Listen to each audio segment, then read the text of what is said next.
All right, so we're at 2.6, division of rational numbers. And I'm going to treat division just like I did multiplication. So when we're looking at the division of numbers, first thing, it's the same rules. So a negative and a negative, positive. A positive and a positive is a positive. So if they're the same, the answer will be positive. If they're different, a negative with a positive, the answer is going to be negative. Positive with a negative. So exactly the same rules as multiplication. First thing I want to talk about is let's just go ahead and rewrite it as multiplication. So when we're looking at this problem, I can do two things.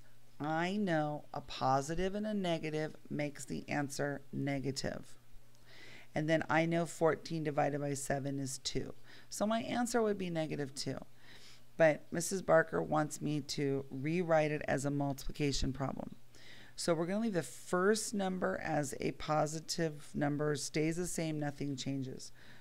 We change it to multiplication, and if you remember back in fractions, in order to do that, we have to now switch the last number around. Oh, excuse me. Okay, back in 3, 2, 1. So we're going to take the reciprocal of that second number. So it stays negative, and I'm looking at 1/7. Now that's going to be a little more difficult for you in this problem, but just looking straight across, 14 times 1 would give me 14. 7 times 1 would be 7. We knew a negative with a positive is different, so my answer is negative, and 14 divided by 7 is negative 2.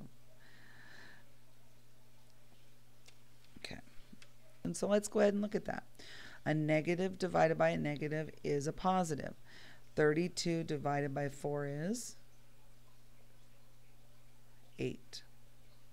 So even though it's division, I don't have to worry. If this helps you, then use it. If it doesn't, do what you can. There's going to be points where you have to rewrite it as multiplication.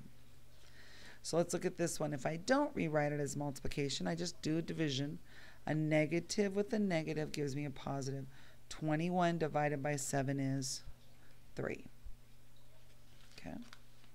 All right. So now, a multiplicative inverse or reciprocal. They're the same thing, just two different names for it.